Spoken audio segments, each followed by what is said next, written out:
Thank you for listening to the BjjBrick Podcast. We'll be bringing you Brazilian Jiu-Jitsu and good times.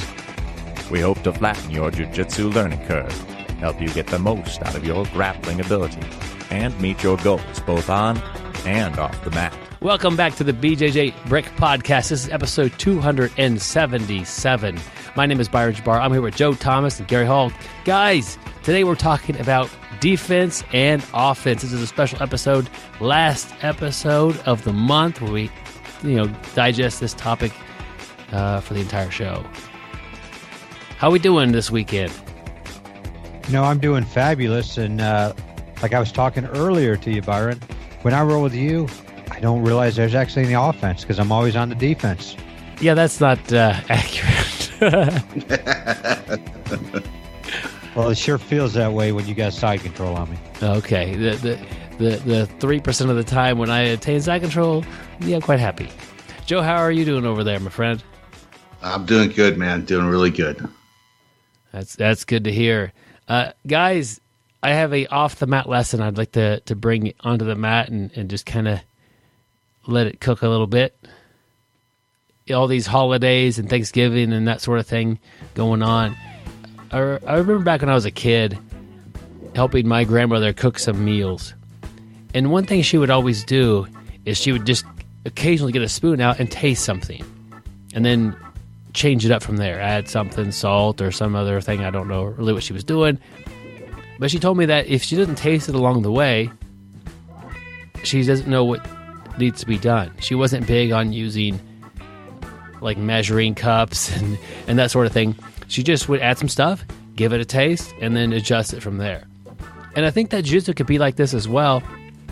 And the fact that we learn techniques and we kind of work with a partner and they, let us work a little bit. But if you don't try to do the technique while you're rolling, you almost never get to taste it and see what needs to be done differently.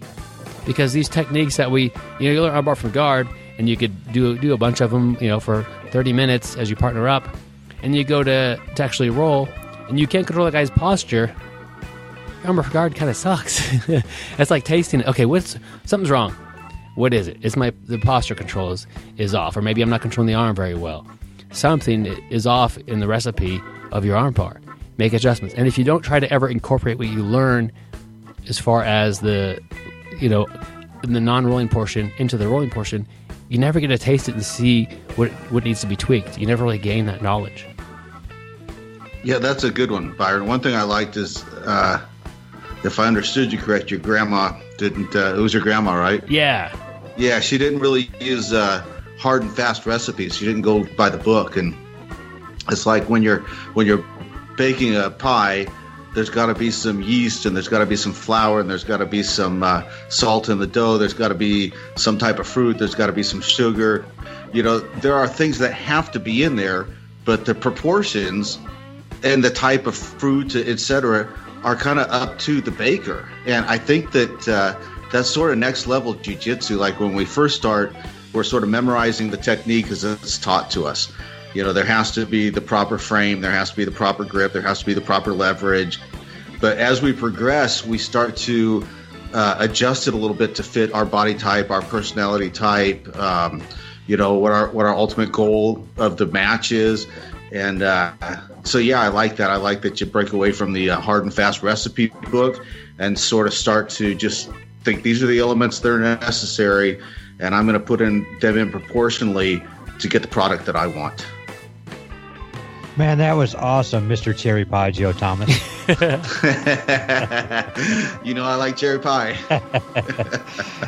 Hey, Byron, you were talking about, what we learned that day, in practice and, talking about how we should use it while we're rolling. And that's one thing I always try to do. And you have always been a big proponent of it and kind of got me doing it. And I know I've talked to Joe about it, and Joe's the same way. What I learned that day, I always try while I'm rolling to get it. Sometimes it works, sometimes it doesn't.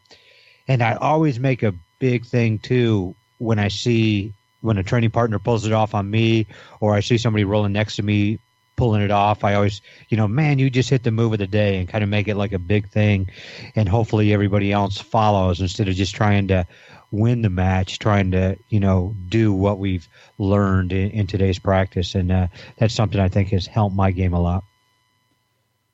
Yeah, I agree with both of what you guys have just said, except one little detail. Joe mentioned putting yeast in the pie crust. I don't think you put yeast in the pie crust. You don't want the crust to rise. Yeah, you're right. Then you've got a fruit cake.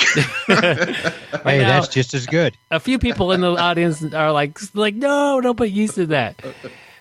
So, this isn't really a cooking podcast, but if we were, we would make sure that we had yeast in the right recipes. No, she didn't use a book for cooking. That's true. But if you need a book to help learn jiu-jitsu, and maybe you're new at it, Gary, what could they do? You could try one of Byron's audiobooks. Byron has... I don't know where I was going with that, Byron, but no. Hey, check out our audiobooks. So we have 2 different ones. They're Byron's audiobooks. 6 scans for BJJ, and also your first year of BJJ. We have them both, links on the show notes, getting good reviews. But today we'll talk about 6 scans for jiu-jitsu. And this is Byron's second audiobook. And, a lot of times we're trying to, well, not a lot of times, we're always trying to get better at jiu-jitsu. And one way is to, let's have some fun at jiu-jitsu. Let's try a couple different games. And, he's got different games up there like Ragdoll, which is basically one of my favorite names ever. And Byron, can you explain what Ragdoll is? Ragdoll has been an interesting game for me to play, and I get more detail in the book, of course, but you kind of let yourself lose position. You let them set up submissions, and the big learning point for me on the Ragdoll is when have I let them go too far to recover. And so I let Gary, get side control. I let him start setting up an arm bar. And I think, okay, he's got it pretty deep. I get to go right now. And then I go. And do I get out or do I not get out? And it really helps you fine-tune like the finer points of submission defense. Because I prefer, and we'll talk about this in the episode, I prefer to defend with positions, not to have to actually bust out of submissions. I prefer to escape out of bad positions first. But Ragdoll puts you in those bad spots, puts you in a triangle, and then let them work a little bit, get it a little bit tighter. Okay, this is a good triangle. Now we're cooking, to keep with the food thing. Yeah, we're cooking with yeast. So now I got to bust out of this. This is good training, because in reality, if you train quite a bit and you get good practice in, you get pretty good about avoiding triangles a lot, or any submission, and then you hit somebody who's got a really good one, and you haven't spent the time required in that position to really get good at your escape. So Ragdoll will put you in those spots, and to me, it helps me judge when it's too late or when I still have time to get excited and get out of there. And I think that's an interesting concept. Yeah, Ragdoll has really helped my game. And you're talking about sometimes you just get a little too late. You let them go just a little too far. And that's funny because that actually happened to me today. I was working on Ragdoll. I was letting somebody get positions, and I let them get a little too far in an arm bar. And I miraculously made it out. I think it had something to do with the taser that I carry with me. But I waited a little too long. Check it out. We have the link out into the show notes. 6 games for BJJ. And none of them actually involve the taser, other than Gary's working on his book, but we might cover that later. Yeah. Uh-oh. Joe, what do we have for the quote of the week? Oh, let's see. It's about music. Life is like a piano.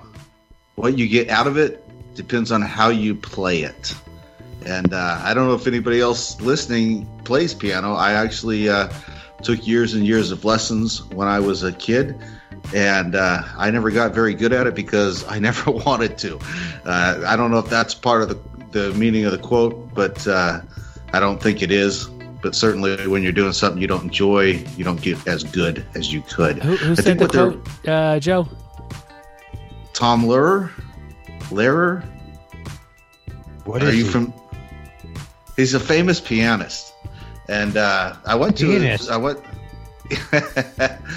Wikipedia, and he's on there. So as a pianist,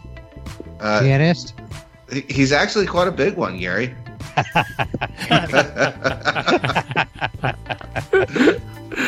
Well, Joe just turned that one on me.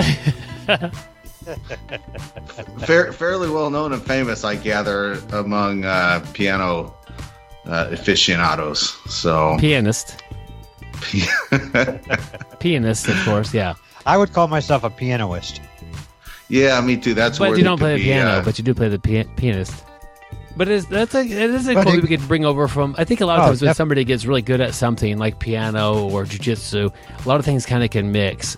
And if you could just say, life is kind of like jiu-jitsu. What you get out of it depends on how you play it. And by Byron Jabara, famous jiu-jitsuist, part-time pianist. But you think about it. We can go to jiu-jitsu. We can just go through the motions, just pay our monthly dues. Basically it gets automatically drawn out of our account by some billing system like Kickstart. And, they just, every month they just take our money out. We come in each and every month. We just go through the motions. We don't really work hard. We don't spend a lot of time. And that's what we're going to get out of it. We're not going to, progress as much as that guy who comes in every month and, drills, asks questions, pays attention, keeps a notebook, flow rolls hard, works, stand up. That guy's going to get that much farther than us. He's putting in a lot. He's playing it differently than I am playing it. Yeah, Gary, I think you're on the right track there. I agree with that completely. If you've played the piano or guitar or any other instrument, you know that you can look at some sheet music and kind of ignore the notation that tells you how to play it, staccato, legato, crescendo, etc. And you can just play through the music and it doesn't sound it's not very appealing. But if you put some feeling into it and some expression into it, it becomes a whole different piece of music. And everybody does that different. So piano is just a bunch of wood and wires and ivory keys. And if you don't put any feeling into it or any emotion into it or try and express yourself through the music, then nobody's going to enjoy it. It's not really music. It's just a bunch of notes. And I think that's true a little bit in jiu-jitsu too. I think as we progress, one of the things that people seem to like about jiu-jitsu is self-expression, and everybody plays their own game, and I think that's part of what we enjoy about it. Joe, that is actually my favorite thing you've said on the shows you've been on here. I mean, it's all downhill from here. No, that was awesome. Congrats, Joe. Because,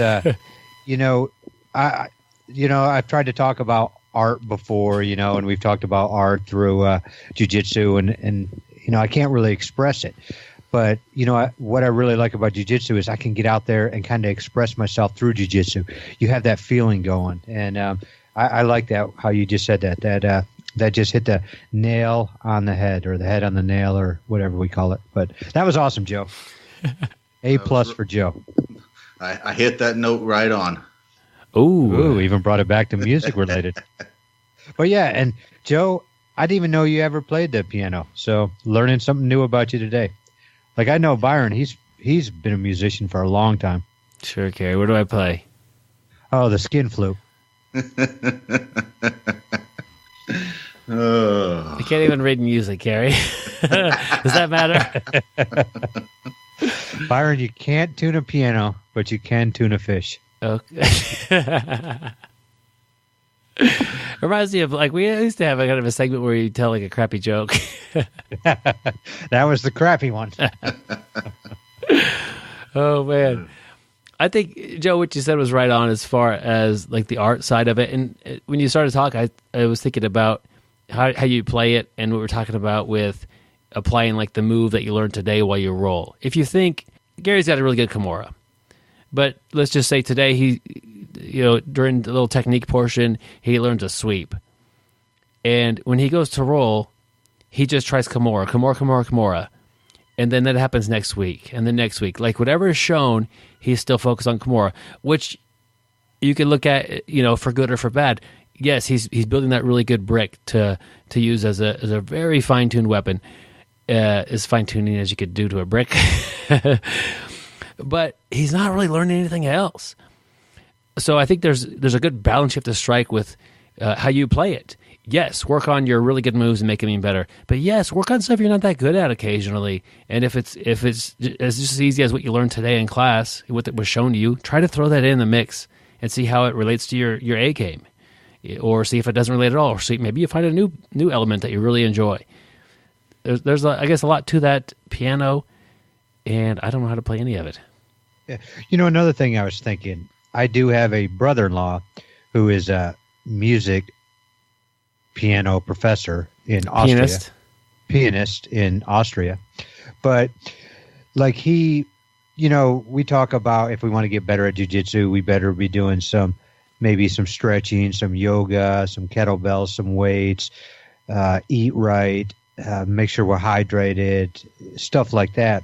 He is really big into, like I notice when he sits, down, he's always, especially when he's even playing the piano, like when we're home or whatever, he's making sure his posture is really good. It's something that he needs to do for a long time. If he's going to be playing for a while, the posture's got to be great. You got to have a strong back, strong core.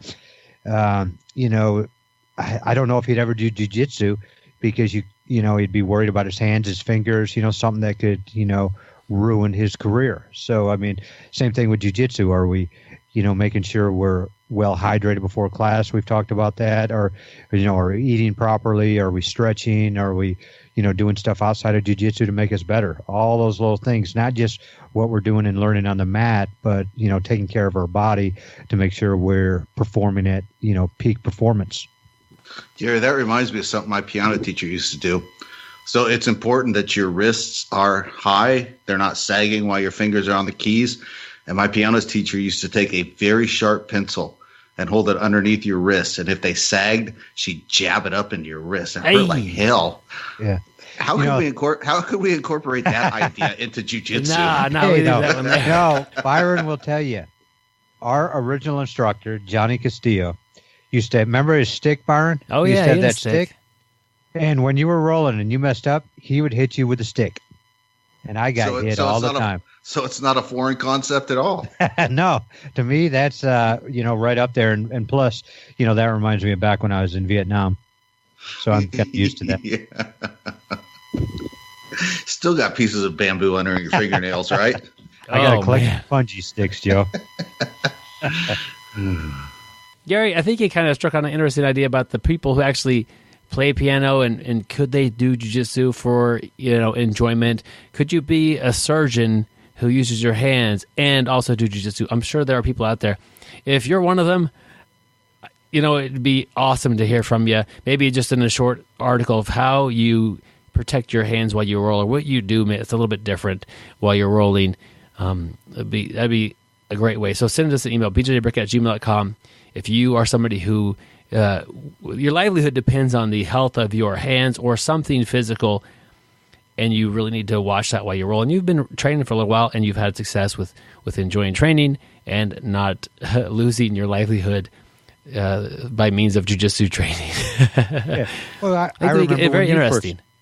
I remember when you first started, Byron, you were worried about your looks. I mean, Byron's done modeling on the side, and you were afraid to, get your face smashed in the mat, get cross-faced, bloody lips, black eyes, and I remember you were a little nervous.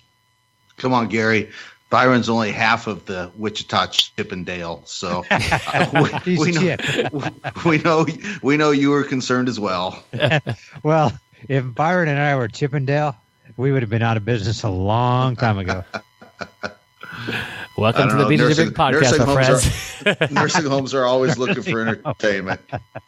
I don't even think we could make a living there. Oh, come on, Gary. It's more about the moves than how we look. That's what I was talking about. Speaking of moves, let's move right on to the topic of today's episode. Gary. We're going to moonwalk right to our topic.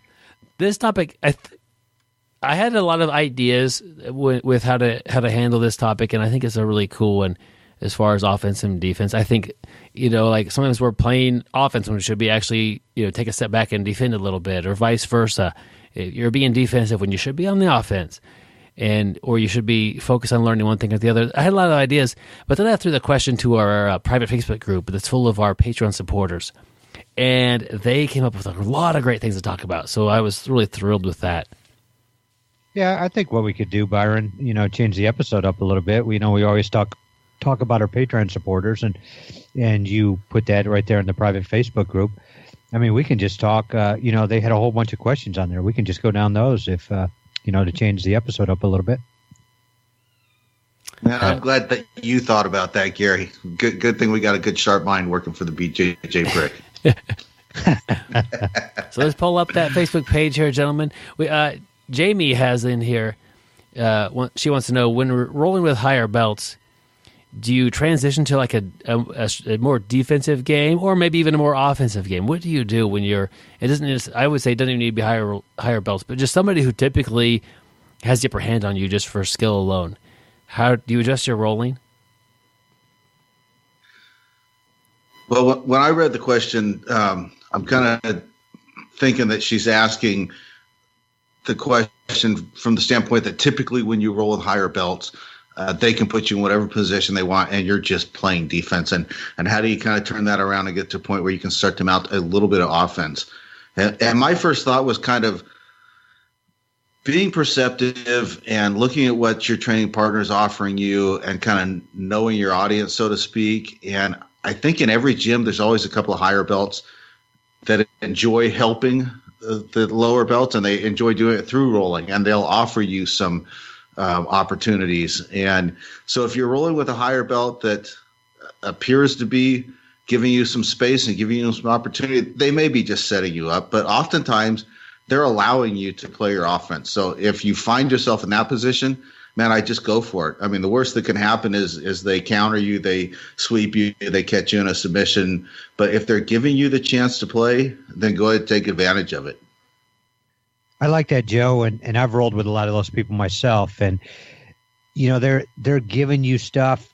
They may not be telling you they're giving it to you, but they kind of put that hand in front of your face and hold it there for a second, just hoping you see it. And like you said, they're really trying to make you better, so they're presenting, cake on a platter. We're going to go back to our baking episode. So, they're presenting it there, hoping you're going to take it. And the worst thing that's going to happen is you're going to be countered. But big deal. When we're rolling with somebody that much better than us, or rolling with anybody, we need to take advantage of every opportunity that comes to us here. And so if somebody's going to leave their arm out, I'm going to take it. And that's my goal.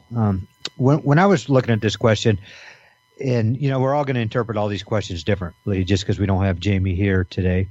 But I was taking it like if you're rolling with, I was thinking of like rolling with a resident black belt or black belt that came to town or somebody who's doing a seminar. How do you transition from a strictly defensive game to a more offensive game? And I don't know, I always start out rolling a little more defensively right off the bat. Well, they're going to make me roll defensively and kind of see where they're going, so some people just are going to smash you no matter what. And like you said, Jill, some people are going to give you stuff. So I'm kind of looking to see where they're going. I start off a little bit slower. I start trying to speed it up if I can, or, getting a little more offensive, a little more escaping. And if something presents itself, no matter who I'm rolling with, I'm going to take it. Yeah, that's a good one, Gary. I don't have a set rule. I think I really see the person more than I see the belt anymore. And some people I have a tendency just to attack more and some attack less. It really not depending on the belt so much. I like that, Byron. I really do like that because I guess you're right. I really do see – I don't see the belt. I don't roll gi very often. But but no, I see what you're saying. I like that. I think I'm kind of like that, the person-wise too. Yeah, it's easier if you know the people really well. So if you're traveling and you go into a gym, or maybe you're new to a gym, that's a little different. But I don't really. Over the years, I've gotten away from just attacking all the time. I can't think of the last time I rolled, a 5-minute round and tapped somebody out like a ton of times. Oh, I do. I remember the kids class the other day. But I'll get 1 or 2 taps if, depending on what happens. But I don't really tend to get more than that, and I let them work a little bit. I like Rafael Lovato Sr. saying, you should be rolling half for you and half for them. And so if I'm getting a whole bunch of submissions on somebody, okay, that's not even really half for me. That's just, like, I'm not really learning anything either. I know they're not learning much out of that. And so I kind of changed it a bit.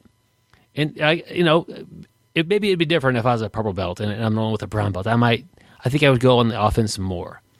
And maybe if you're a blue belt, a new blue belt, and you got one of those 4-stripe white belts, maybe you're on the defense a little bit more. You're not really wanting to get tapped by that white belt.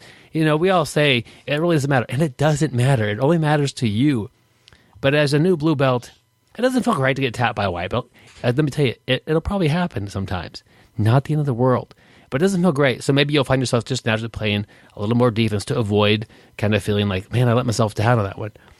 And once you get more comfortable in the blue belt, role or wearing that belt color, you might open up a little bit and just play a little more loosely or open up your offense a little bit, which does sometimes lets your defense down a little bit as well. If you just kind of go for things, oftentimes it gives them opportunity as well. Sometimes my offense/defense is affected by how tired I am. That is true. And we mentioned the ragdoll game. If I'm tired, the ragdoll game is not a bad game to play because it doesn't take a whole lot of effort. A lot of us have played a game where you almost use no energy at all, and you try not to get submitted. And surprisingly, if it's a fairly even match, it's kind of hard to tap that person out, unless you're way more skilled or vice versa. It's pretty tough to tap people out, especially if they're just worried about or just trying to avoid that submission. If they're not opening up for an attack themselves, a lot of times that's the part where you actually go to attack. Like if someone's not trying to pass your guard, they're just trying to hang out in your guard. Man, those people are hard to submit. Once they start going and they start moving and their arms come out here or there, opportunities open up. So you attack when they attack. You just have to attack what's presented to you. Definitely, Byron. I like what you're saying there. To answer Jamie's question, but also we got a couple of questions here from Nathan, and his first question was just avoiding getting submitted does not make good defense. Kind of just like what you were talking about right there. And when I saw this question, this is the one that kind of hit home to me. And we've all rolled with that guy who just tucks his arms, tucks his chin, shrugs his shoulders, and really doesn't do a lot. And hey, if you're in a match, you're not getting submitted, you're in a tournament or whatever. But really, how much are you learning? I mean, I like to drill escapes. I like to learn escapes. To me, if I'm just going to get smashed for 25 minutes and never get out of a position, jiu-jitsu is not fun at all in that situation for me. So, there are a lot of times where I think avoiding getting submitted is not going to help your game. Sometimes give your arm. Remember, we're all training. We're learning. Give your arm and try to get out of that position. Just like what Byron was saying earlier about the ragdoll game when we first started talking about it. Sometimes you may be a little too late, and that happened to me today. I gave an arm. I was too late, and it's going to happen. But it's a learning process. My training partner, learned from finishing that move. Even though I got submitted, I was learning what I needed to do at what time I needed to do it. Sometimes we're just a little bit late, or I may not be a little bit late, but the offensive guy is that good. He's taken advantage of that opportunity, like we were just talking about, attacking when something's presented on a platter to us. So, I do think you do need to work on your defensive game. You do need to work on escapes. Not even just the positional concepts. I'm talking we're already in, a submission. We need to know how to get out of there. Gary, I really appreciate Nathan submitting that. It's not really a question; it's a statement, but it prompts some conversation. I appreciate him submitting that. But there's a flip side to that coin. Just maintaining a stagnant, dominant position does not good offense make either. And I'm a guy that the majority of my escapes and reversals are created by an opportunity that my opponent gives me when he goes for a submission or goes to advanced position.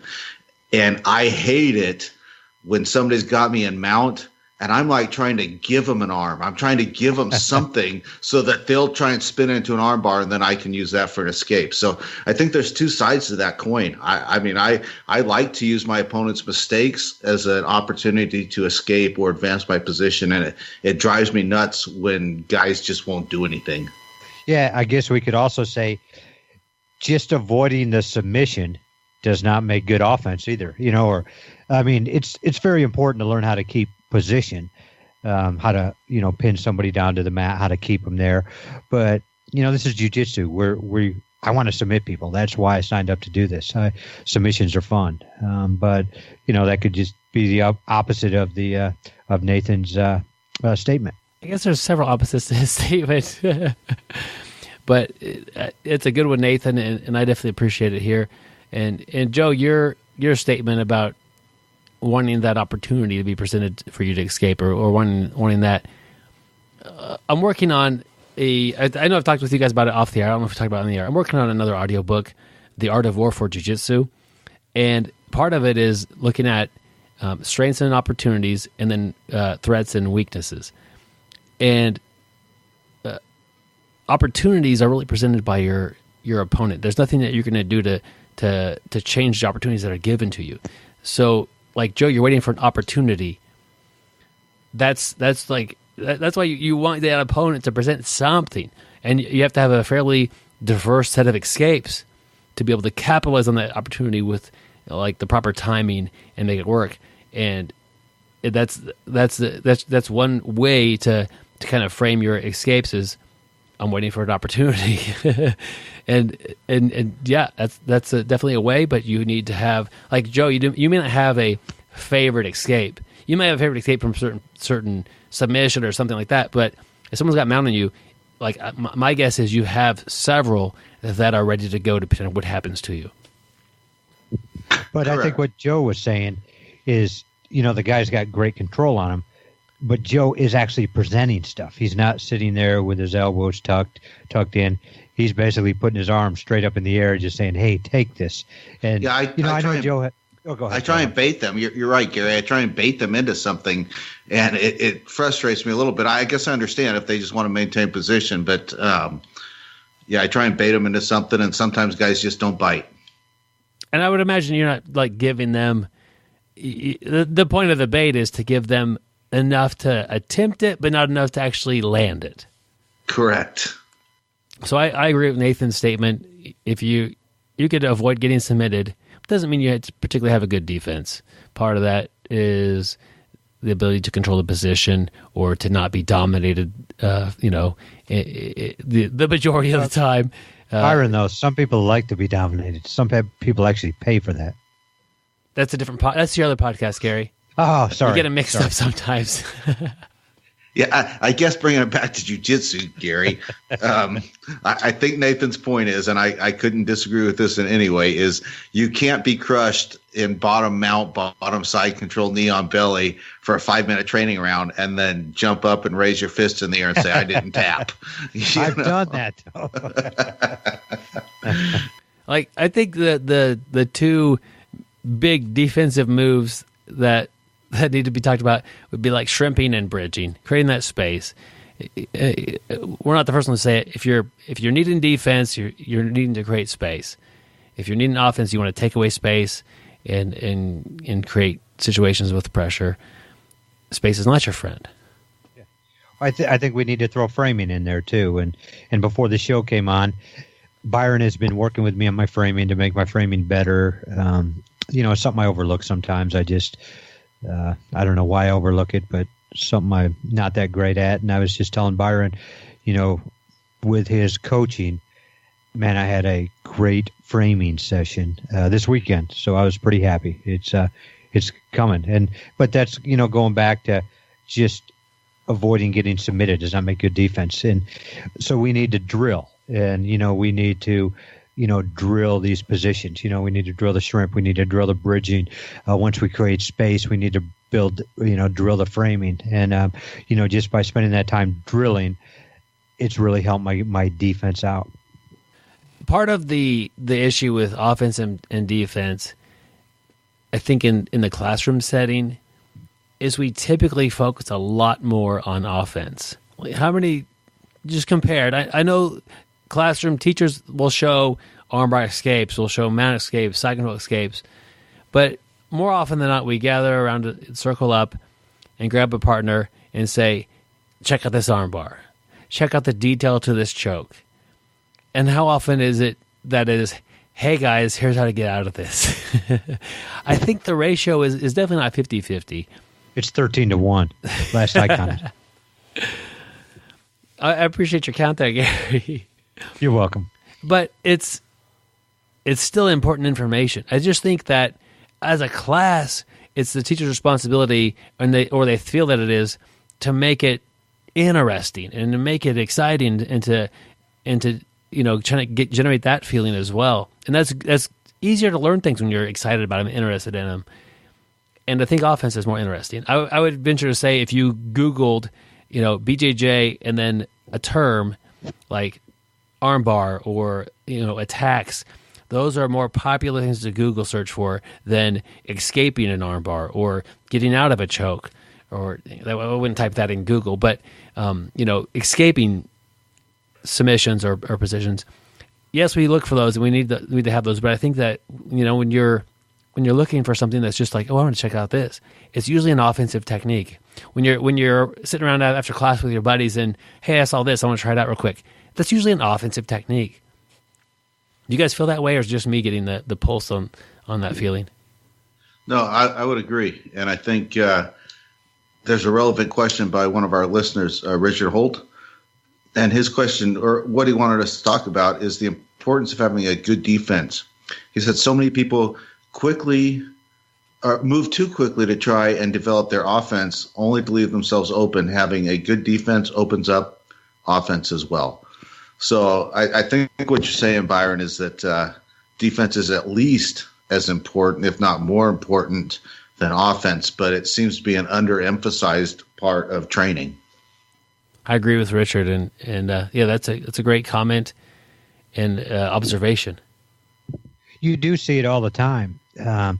New people are always wanting to learn submissions, wanting to learn barambolas, wanting to learn, some crazy stuff. And, I was working with a guy the other day who's pretty new. And a lot of times I don't even like to even show submissions. I like to, talk more about concepts. And I know Joe and I have had talks about concepts before, but, concepts, getting to the position, locking everything down right up to when we're getting the submission, and stop and go back and let's work this over again. Let's lock the hips up. Let's, isolate that arm. Let's get right there and then stop. And I just remember that, after doing this a couple times, and I wanted to do it probably, for 15 minutes, not even working a submission at the end. It's like the submission's, the end result, but there's no way we're going to get that submission without getting to this spot. But, it's so ingrained in everybody's mind. Every highlight they see is a flying triangle. Like you said, it's shown so often, at practice. We focus on submissions. As you're Googling, I bet if you looked up the Google terms, like you said, or the Google searches, everything's related to submission. But, I was glad when I started, so long ago, there wasn't a lot of people training jiu-jitsu. So I got beat up constantly. I was the bottom person in that room for a long time. And I've told people this and they don't believe me, but I didn't get a real tap till about a year into it. And, I may have tapped people with a can opener or something, but I did not, really get a real submission, which a clean submission, for a long time into it. But I do think that helped my game tremendously because I was always on the defense. I was always, getting tapped out and trying to figure out, what I have to do, and not just keeping my arms straight or being stiff like we talked about before. I need to defend the position, and I also need to defend the submission. So I was glad that I was the bottom guy in the room for a long, long time. Yeah, one thing about Richard's comment, he says the importance of having a good defense, and there's a lot of reasons why that's important. But one of the reasons that's important is because when we're trying to armbar somebody, we're trying to guillotine somebody, the more we understand what they're going to try to do to prevent that, the easier it will be for us to make adjustments to finish that submission. So it's sort of, again, the two sides of the same coin kind of thing. So that's another reason why developing a good defense is important. Joe, that is great, and I did not even think about that one. But it's weird how many times I reverse engineer, I guess is what I'm calling it, the defense and trying to figure out how to make my offense better. And, looking at what people are doing and then, making little tweaks from there. But that's a very good point. And, so that learning that defense is going to help you offensively tremendously also. I think one thing that defense does for me, kind of talking about Richard's comment, is it provides me with a tremendous amount of confidence. A lot of times if I'm rolling with somebody I don't know and they don't look like they're going to try to murder me, it starts off like kind of a, normal roll or kind of a playful thing. A lot of times I'll just give them side control and I'll frame up. So I don't really give them like a good side control. I give them one with my frames. And then I let them kind of settle in, give it a little bit of time. I don't right away. And then I escape. And then from there on out, I'm fairly confident that I'm not going to get in like a ton of trouble. It's not that I would get in trouble. You just tab if you get in trouble. But like I can escape a side control fairly easily. I'll be okay. And most people that when they're presented there, they try to attack the frame or they ignore the frame. And like compared to Gary, like if I give that to Gary, he's going to break my frame and then attack it. And that's like a different thing. Like I'll immediately know if I frame up on somebody, give them side control, and my frame starts falling apart, like, okay, that's somebody that's doing like kind of Gary, I'm in trouble. I'm probably going to get tapped here in a second. And I just think that having a good defense, having a guard that instead of like a guard that you can tackle somebody in, having a guard that they can't pass is a tremendous cause for confidence. Like if you go into a tournament and you're like, this guy, he can't pass my guard. I train with guys, I'm a blue belt. I train with black belts, have trouble passing my guard. I'm confident the defensive side of my guard is top notch. Why would you be nervous going into a tournament like that? You're going to do great. Compared to if you're nervous, man, if he passes my guard, it's downhill from there. Well, I think that defense is great for confidence on or off the mat.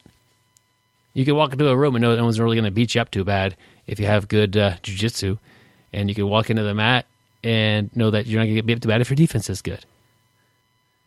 Byron, I think about when I'm training, and let's say I escape an armbar with a hitchhiker escape, which is like one of my favorite escapes right there. And, well timed, everything just, works out perfectly. Gary, I'll give you a ride. You don't need to hitchhike. Last time you wouldn't give me a ride. I was on the side of the road, my car broke down, and you stopped. And as I ran up to your car, you took off and threw some beer bottles at me. Well, I just pulled. Yeah, it was my mistake.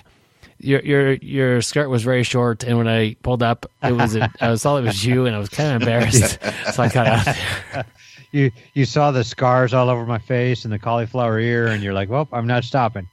Yeah, I thought I was going to stop, but, when I saw what it was, I didn't want to be rude. I just didn't say anything, Gary. I'm sorry. Well, okay. Back to your apology escape. Accepted. Apology accepted. And you escaped from me that night. I did. There, we're talking about escapes. But, I like escapes. Like, I really am proud of myself when I have a good escape. I think I'm, the two things that, like, when I'm rolling and, I feel good about myself is when I escape a submission or I get a good sweep. And those give me more enjoyment than a submission. And, maybe it's because I've always put a lot of emphasis on my defense. But, I think a defense is like I'm playing basketball and I have a great assist and Byron goes up for a dunk and, does a reverse 360 or something on top of somebody. But also everybody ever sees is that dunk, but nobody ever sees the nice assist. They don't talk about it. And, that's kind of how I feel about, defense a lot of times in jiu-jitsu. You escape that move and it's slick. The people who really know jiu-jitsu are going to be like, man, that's incredible. But everybody else are just watching, just like, oh, man, that was a cool armbar. Too bad he missed it. But, defense is so important. It's something that we have to devote time to.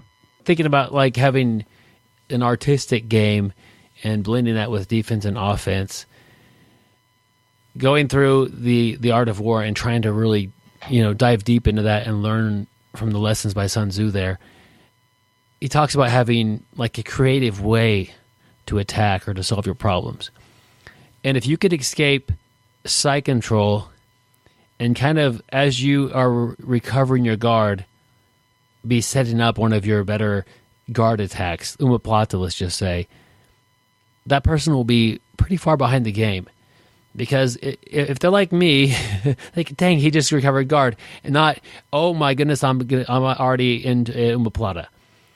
So that's kind of where it becomes a little bit more of an art form, as far as some things are starting to blend together and they become more your own at that point. The way that you prefer to escape, also you find a way to blend that in with the way you prefer to set up your omoplatas. Not that you need to escape first, but it happens to flow well with your typical omoplata setup. And man, you just slam the thing on, and they go from being in a happy spot to being in a pretty bad spot.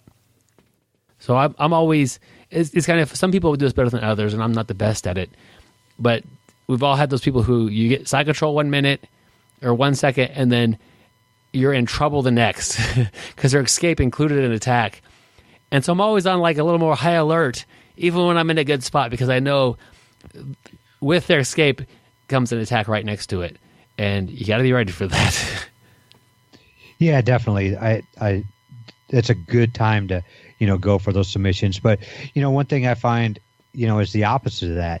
Like when I'm rolling with somebody and they escape out of my first submission attempt, and I think some kind of what happens sometimes is they're so excited they escaped, and they let up for just 1 second. And when you let up for that 1 second, I'm already looking for option number 2 right there too. So I think that can work both ways, to the guy that was on top or the guy that just escaped too. So we always have to be aware of the second wave that's coming off the boats.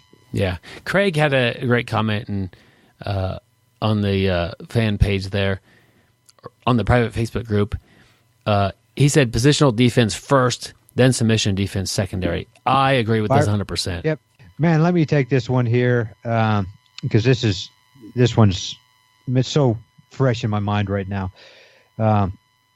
Positional defense first. There's a guy I roll with.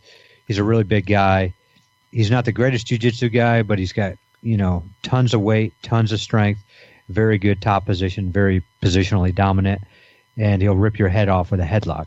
And so I think I got a pretty hard guard to pass, but every now and then he will pass my guard. And once he gets to my side control, I'm in a world of hurt. And so, I normally don't roll with people this big, so it changes your whole game around. And working with Byron on frames, this is going back to our positional defense. I was trying to beat him with my guard first, not letting him pass, but I think I was being a little too, not going offensively enough, kind of like what we talked about right off the bat. But, man, I hadn't rolled with him in a while just because I've been getting hurt every time I roll with him. I can't move my neck for a week, and still I can't move my neck today. But I'm telling you, it's a whole different story, really working those frames, controlling his upper body, controlling his crossface arm. And, I was giving him fits, and it was going back to that positional defense. It was something that I've been, working hard with Byron on, or Byron's been working hard with me on, and something I've been drilling in my off time to get better at it. And it paid dividends. And, that just goes to show you that positional defense. Only one time did I get into a position where I had to use a submission defense, that I was caught. And actually it was a headlock, which nobody ever taps to a headlock, but this guy is so strong, he can make you tap to a headlock. But, that one was so fresh into my mind just because it's something that works so well for me yesterday. And I'm so happy that I've been working on that. Yeah, Gary, great example there. It's fresh in your mind. A lot of times when this idea of escaping the positions or escaping submissions, it's just so much easier to escape the positions. How many positions are there, guys? 37. 37. You got that book too? talking about jiu-jitsu. 38 if you include the reverse half guard. Oh, sorry, Joe. I wasn't counting Eastern Europeans positions. So yeah, you're right. I mean, there's back, there's side, there's mount, and then a lot of variations of those, and a lot of things that happen in those. But you could really get really good at escaping those things. And let's just say you invest an hour in each. I'm going to spend an hour escaping side, an hour learning back control escapes, and an hour learning mount escapes. That's okay. So you have 3 hours on the mat, and you got those whatever results you get for however skilled at learning jiu-jitsu you happen to be. Or you could spend 3 hours or 1 hour each of learning, arm bar from side control escape. You could learn escaping the bow and arrow choke, and you could learn escaping the darts choke. Those are all so good to learn. But if you can escape from the positions fairly quickly, you don't have to learn how to escape all those things nearly as often. And I think that there are so many submissions from each of those positions that it's just so much easier to focus on how to get out of the bad spot, as in to get out of the bad position, than to actually learn how to the little details of how to escape a choke or how to escape a certain arm lock. Those can be, those you need to learn eventually, but early on, and still for me, the time and energy is well spent learning how to get out of submissions, get out of positions before the submissions get set up. Because a lot of times, these people are so good at the submissions that I'm not able to escape the certain thing that they're good at, but I am able to get out of the position. That's a good point, Byron. It seems like in this episode, though, I've said, so let's look at the other side of the coin. Yes. a couple of times. And when I read this suggested topic, the first thing I thought about was making your opponents make a decision as to whether they're going to defend the submission or the position is going to open up a lot of opportunity for you. I recently spent some time watching Neil Melanson's Half Guard DVD, and mostly it's from the top half. He does a little from bottom half as well, but it's from the top half. And every pass that he shows starts with threatening some type of a choke or submission. And when it's not beginning with a submission and it's just the pass, it ends in a submission. So in other words, he threatens a choke and you get busy defending that, and then he's able to pass. Or he sets up a good pass and he gets 3/4 of the way through it, and while you're desperately trying not to let him finish the pass, he ends up in a submission. So I agree with this, the concept that defending the position is more important than defending the submission, because like Byron said, if you can escape the bad position initially, then you don't have to worry about the submission. But the flip side of that coin is when you're trying to pass somebody's guard, if you can threaten a submission, it'll make the pass much easier. Or if you can initiate a really good pass while they're trying to defend it, it will make a submission much easier. Well, Joe, let's go a step further. Let's take that coin, turn it on its side, and flip it around. And, oh, my goodness. This sounds interesting, Gary. Now the coin is standing up on its end. Yeah. Oh, my goodness. It's starting to roll down the table. Yeah. But, okay, so let's talk about positional defense. Let's just say I'm in a half guard, and the guy is trying to pass. And, Joe, you make some great points there that it's going to be easier to pass if I threaten with a choke, because then I got to defend that choke. The guy passes and, tries to go and finish that choke, and finish me right then and there. I also have to look at, using that same chain of thought on the defensive side. So let's say I'm framing from side control, and, he's getting ready to go for his darts chokes or whatever to get me to react. I also can bring some offense into that. Instead of just holding my frames and just staying there, I need to come up and, maybe grab a tight waist and look for an old school sweep and stuff like that. So, I don't want to just stay in my frames the whole time.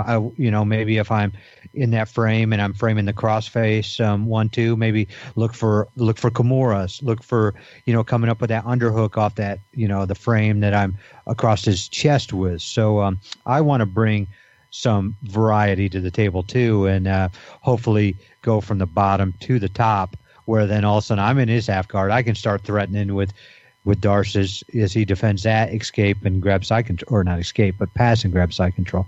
So it's all just one big circle that is turned upside down, and then we move it north-south. Exactly, and then we invert and Berimbolo and something else. But I couldn't agree with you more. I think what you're saying is, no matter whether you're top, bottom, or bottom position, being able to transition seamlessly between defending and offending, or defending and being on offense. Yeah, defending and offending. You said being able to transition between the two is key. Yeah, you said it much better than me. Short and sweet, and made a lot of sense. I like that. We talked about side control, mount, and back as like 3 bad spots. For me, turtle is also on there. Bottom on turtle isn't a place where I particularly want to be. Some people are good at that. When you're saying bottom on turtle, are you saying you're on the ground and somebody's on your chest and turtled on you? Is that what you mean? I'm kind of turtled up. My knees and toes are on the ground, and my elbows are kind of by my knees, I guess, protecting my neck. But I have a couple things I can do from turtle to try to get out or get on top, but not a ton. But they, to me, especially with the gi, there seems like there's dozens of things they do to me. That sounded bad.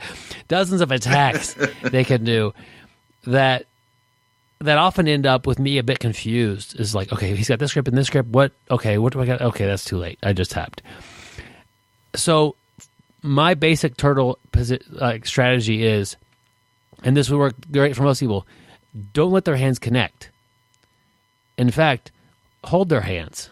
And like, Gary tries to do to me all the time. Like literally palm to palm, grab their hand and hold it. That takes it largely out of play. And don't let them grab your collar. With those like simple rules, most of their attacks don't get set up. I don't know how to get out of all these. Like there's so many variations of chokes and angles and things they attack my neck with. But if I could do those things, most of them don't happen. And escaping or getting an advantage from the turtle, or getting out from the bottom on there, is my goal. Not let them like Joe's philosophy. Let them try something and I'll get out of that.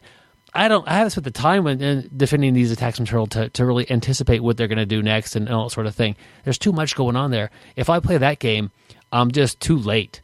I'm not going to defend many of these submissions very well. So I play defensively from that position, and I work to break it and to get a good spot from there. Does that make sense? Or do I just have a particularly bad turtle card? No, it definitely makes sense. Well, yeah, that's not a position I want to be in either. It's we're going to be there, but it's a tough position. Some people are really hard to attack from there, but I don't think that they're defending a lot of different things properly. I think they're just they're playing a better offense than me, and maybe just kind of better wrestlers in general than me. And it's hard to commit a hand or a side to something without them getting an advantage and rolling you from that. But for me, if I let them start setting things up, it's usually a bad idea. I need to get those defenses up early and then get out of there instead of trying to figure out, okay, no, I got to roll this way and counter with my hand up here. Like, that doesn't work. Stop what they're doing and then get out of there because I can. And that's basically my ideas for any bad position. Stop what they're doing and get out of there. Speaking of getting out of here, Byron. Okay. Let's go on to the last question here. It's more of a scenario from Nathan. Nathan basically wants to hear from you. What's your go-to offensive flow, or in parentheses, what's your brick from standing facing your opponent to submission? And here's the key part: if all goes as planned. So a perfect day.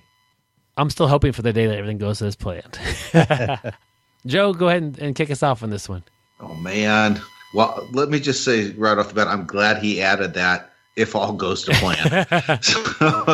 So from standing, as an older guy, I try and keep my takedowns to low impact takedowns. I really like the arm drag to kind of stepping around the back and then doing a trip where you just block his foot and take him down to side control. That's my preferred takedown. From side control, I'll do a north-south Kimura or knee on belly, spin around a far arm bar. I mean, if all goes to plan, if I had my perfect scenario, I'm going to win a tournament in 30 seconds, that's the way it would go. That is awesome, Joe. Mine would be, you're talking about if we're going to win a tournament, how would this go? My guy doesn't show up. I get a bye in the first round. No, that's the only round. Because when you're as old as we are, Joe, you're lucky to get 2 people in your bracket. You're right about that, buddy. Yeah, I'm with Joe. My takedowns, I try to keep them simple. Like Joe was saying, arm drags to the back, to trips. What I really like to do is I like to play on that neck. I like to, do some hard snaps. I like to get a snap to a front headlock and just basically just smash him to the mat. Just jump to the mat from there. I love the front headlock position. I'm always threatening with a chin strap to choke. But if anybody who rolls with me a lot knows my wrists are so jacked up now, I can't even basically turn them, so it's harder for me to choke, where before I would have went for a choke there. But what I'm going to do is I'm going to, trap the far elbow, open it up, and come take the back. So then we're in your turtle position right there, Byron. From turtle position, I love to spiral ride. As I clamp down on that hip and open up that far leg, I like to roll them to, as our buddy Tim Sled calls it, the pillow of death. I take the back. I've got, my overhook on the bottom side, my underhook on the top side. I love to roll into a Kimura grip from there. I don't do very well with the rear naked chokes from there. They're always defending, but I love Kimuras. So I go with the Kimura grip. I'm going to shrimp out a little bit, pop up to my knees, and then, as Joe mentioned, finish with a north-south Kimura. And then if this is, like you said, a tournament, then I'm going to run off the mat into to the arms of about 15 screaming beautiful women. Well, Gary, real quick before we move on to Byron, let's hear about your prison rules. Case. Prison rules. You always have the shank, but you only want to do it in the shower. And the reason I say that, what you want to do, because you don't want to leave any evidence behind. So when I stab the guy, I try to break the shank off into his body. So half of it sticks in his body. The other half, I want to put down the drain. So you pull the drain up in the shower, throw it down there, pop the top back on, and they never find the weapon. So that way I'm out. So that would be my prison rules way. Very nice, Gary. And we don't always have, not everybody has like a game set prison rules plan, but Gary seems to always have one ready to go. Well, I told you, because in prison, it's matches to the death. And you guys know my record in matches to the death. I'm 13, 16, and 4. Not too shabby. The 4 are particularly interesting. That's for another show, though, Byron. Yeah, that's the other one you do, the other podcast.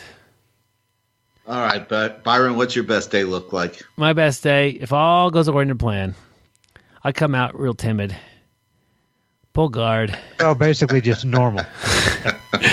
Real normal. Microphone in hand, pull guard, work real hard for about 9.5 minutes, almost get a sweep, nail the advantage, and match over. Byron, you just won the internet today. Yeah. I mean, notice if that's your game plan, which that can be a game plan, and it can actually win you matches. Like, you're gonna find it hard to get a good highlight reel or a bunch of sponsors lined up behind you. You might get a medal, but it's I don't know.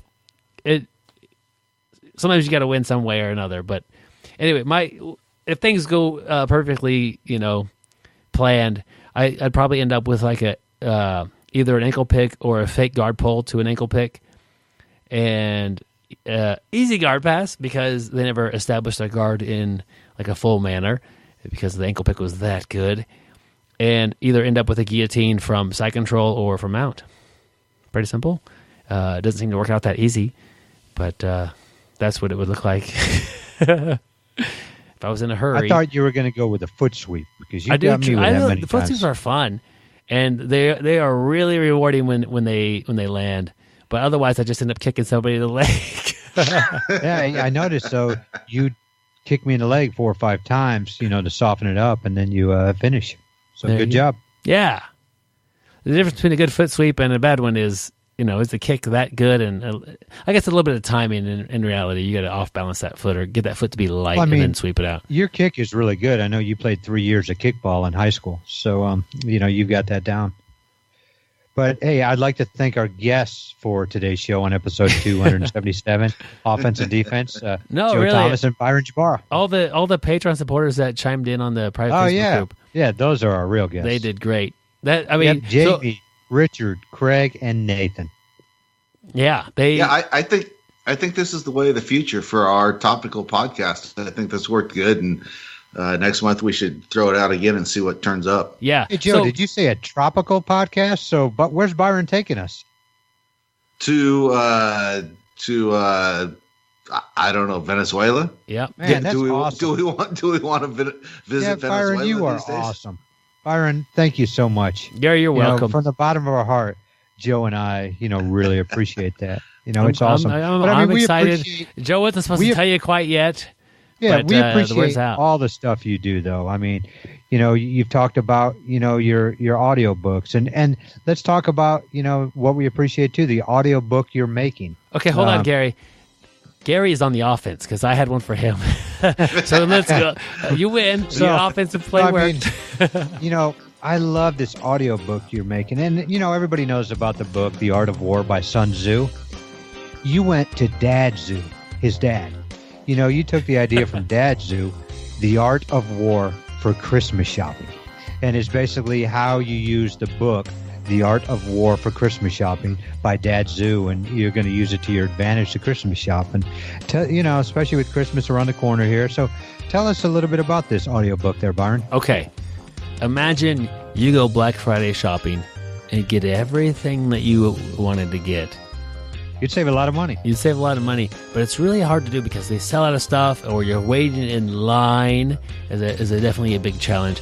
The Art of War way is tackling things with stratagem, not strategy, stratagem. Strategy is kind of, if they do this, we do this. If they do that, we'll do this, or whatever. Stratagem is finding a creative way, a clever way to solve a problem. So what we're going to recommend in this Art of War for Christmas shopping, I'll just give you a tip here. Gary, what's your favorite store to buy your underwear at there? Oh, Victoria's Secret. Okay. Gary's... either that or Goodwill. All right. Gary's in the back of the line at Goodwill buying that refurbished undergarments for his whole family. Everybody is really grumpy when they get those from Gary, but that's what he likes to give. And he's in the back of the line. He's got to get to the next store, Vicky's, in like 10 or 15 minutes. And he's going to spend like an hour in this line. A lot of these Black Friday environments are so big and crazy. They have people, like the manager will get on the intercom and announce things. And it's really exciting. So one of the techniques we do here is, Gary, I'm recommending that you go to the microphone, or a lot of times you just have like a telephone, or you ask to speak to it, or you figure out how you hijack the system basically, and you make an announcement about an amazing deal in the back of the store. Just for a limited time, we've got 100, 55-inch TVs for $80 or whatever you think that the people will want. The line virtually vanishes. Everybody storms to the back of the store. You get to the front of the line. Voila, you managed to buy the reconditioned underwear and make it to Victoria's Secrets in time. Man, that just blows my mind, Byron. That's stratagem for you. Yep, that's just one thing. The book is full of these things. What I really liked is not that one, but the one you were talking about where you walk into the store and the lines are already just totally filled. and you have a fake bomb strapped to your chest. Tell us what you do on that one. We've since taken that one out of the book because Oh, so that one's gone? those, you know what? The whole idea was that the security guards will think it's hilarious. They did not think it was funny at all, Gary. Oh, boy. Yeah, because I thought that would clear the whole place out so you could go back to the TVs and whatever you needed. And it sure did. But I thought I could just pass off as a joke to security, and they were rather negative Nancy about the whole thing. So you probably didn't save money because you had to pay fines and a lawyer fee. Yeah, it was a net loss on that one. You know, this book comes from years of experience. I mean, people have been doing Black Friday shopping for like 2,000 years when the art of war was kind of, for Christmas shopping, was originally made. Yeah, long time ago. Like when the kings brought the gifts, you know, frankincense and myrrh and that sort of thing. Yeah. How did they got that stuff? It's hard to get that stuff. You got to be clever with your shopping.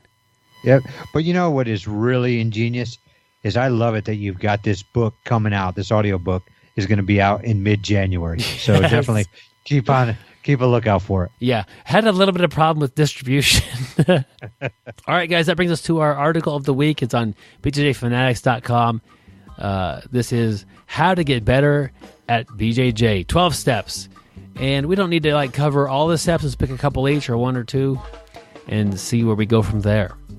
Byron, I am going to start this thing off with show up. And these guys show up on time, but I'm going to just say show up. You definitely want to be on time, too. But so many people don't show up. Show up every third month. Once a quarter you show up, and you wonder why you're not getting better. But show up. His part about showing up on time. How many times do we see people show up in time for the rolling portion of the class? And I mean, everybody loves to roll. That's most people's favorite time. But the old adage, drillers make killers. We need to learn, we need to drill, we need to positional spar, and then we also need to do our regular sparring. But show up on time and show up for class. That's a good one. Gary has stole mine. That was the one I was going to hit on.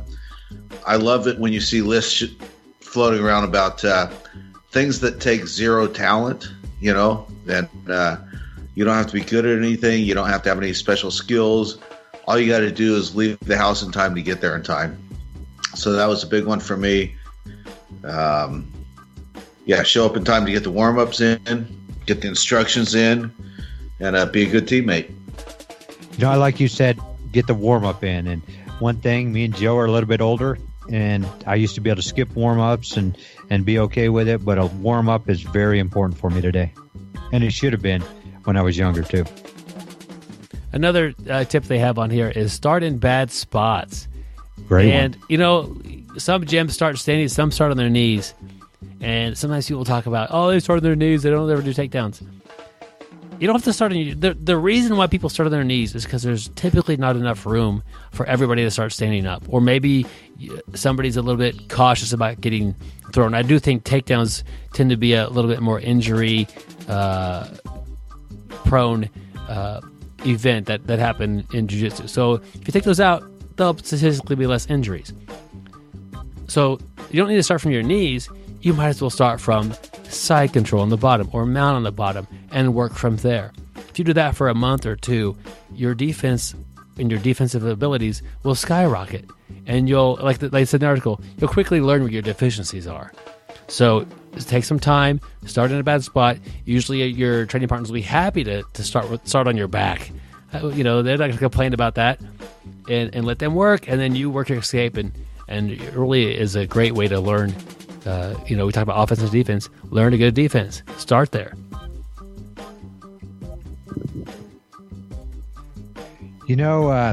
Thinking about today, we were scheduled to start this at 5 o'clock, and we had to back it up just a couple minutes there because Joe was busy getting done with his private lesson. And that's one down here is a private lesson.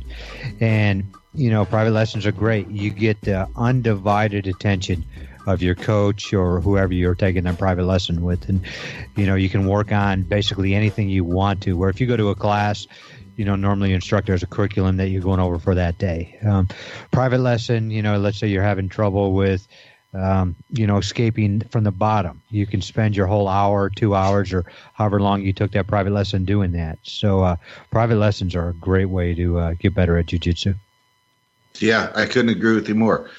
So I took that private lesson. I actually paid for 2 hours. And actually, my coach was out of town. I wanted to take a private from him, but he's out of town, so I took a private from another purple belt in our gym. And it's a bargain. I can't stress enough that if you can get a private from somebody that's not a black belt, you often get a real bargain. So I paid for 2 hours. I brought a training partner with me, and I split the time with him. So we spent 1 hour on the single leg X and straight ankle lock and some things I'm working on, and then we spent an hour on the things my training partner's working on. So it worked out really good. And just to keep in line with the article, one of the things that this author notes is keeping a journal or keeping track of your training. And I'm just in the process of updating my Maroon app and adding this private lesson to it. I found a great value in documenting my training, holding myself accountable, and keeping track of what I'm doing. All right. And there's a lot more on this article on the website. Obviously, we didn't cover all 12 of the steps, but we just highlighted a few. There'll be a link in the show notes to this, and check out BjjJ Fanatics. Hey, though, I do want to tell a funny story where Byron's talking about he gets on the microphone at the local Target.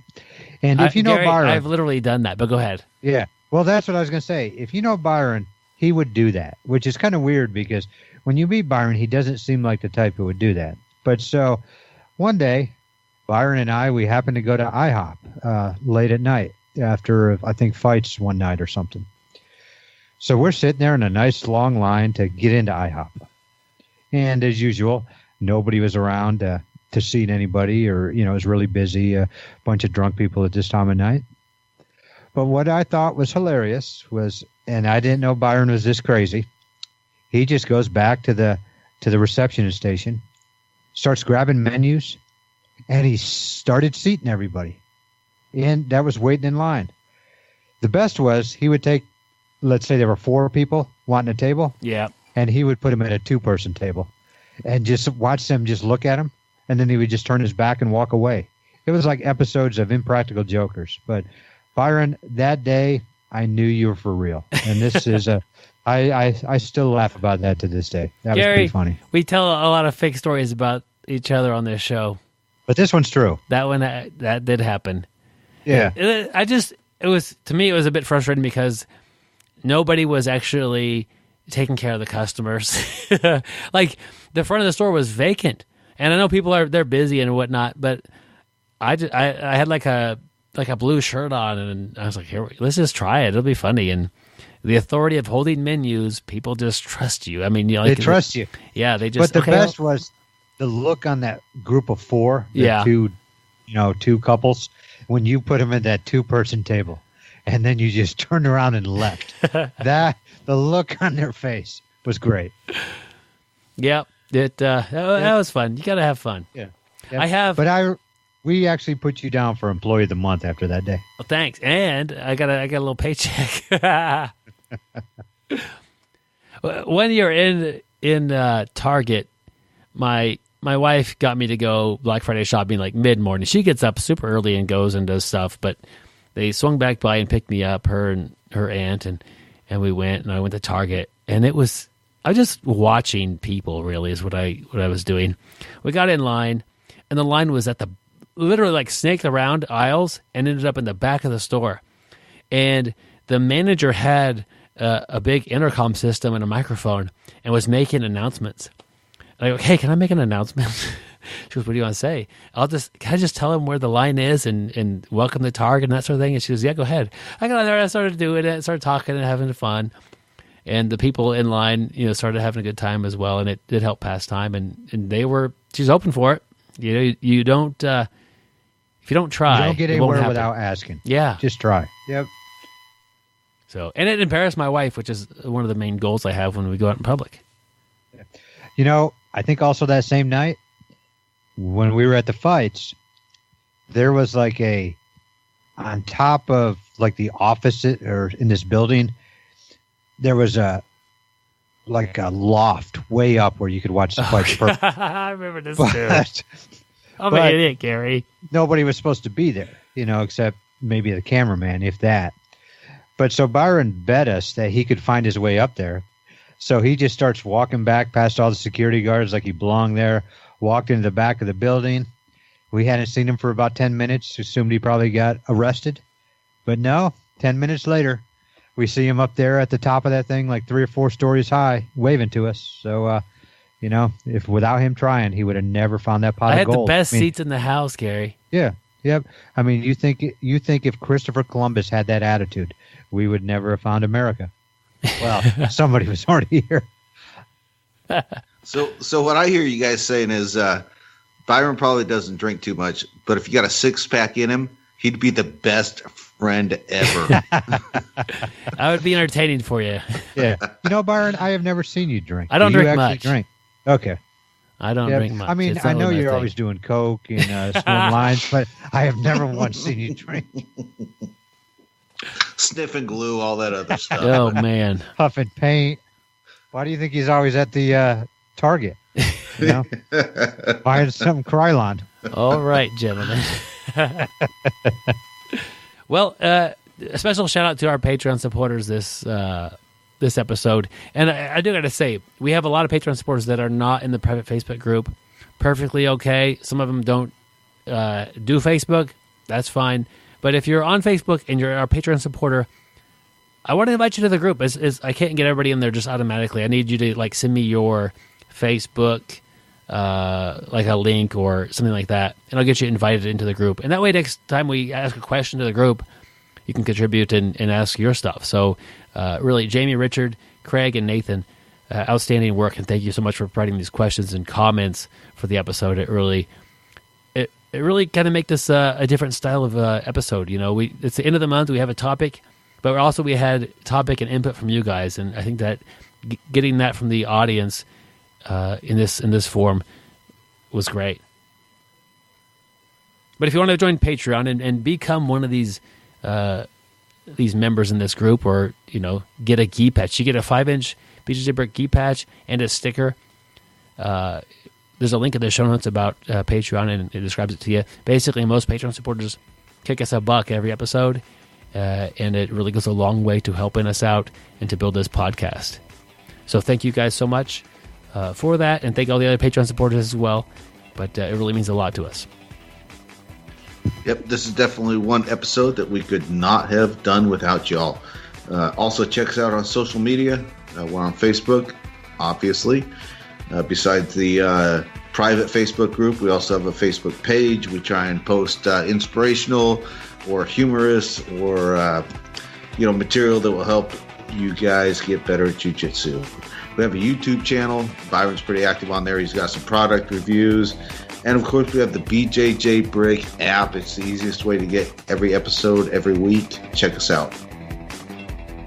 Next week, we have Paul Kinzia on the show. He wrote the book Master Jiu-Jitsu, Master Life.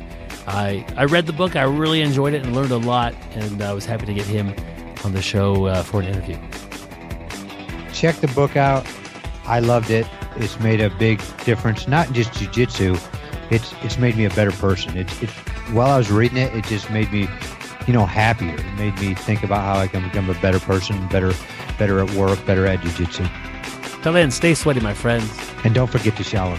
Train hard, train smart, and you will get better. We'll see you on the mats, guys. Thank you for listening. I hope you find the time today to roll.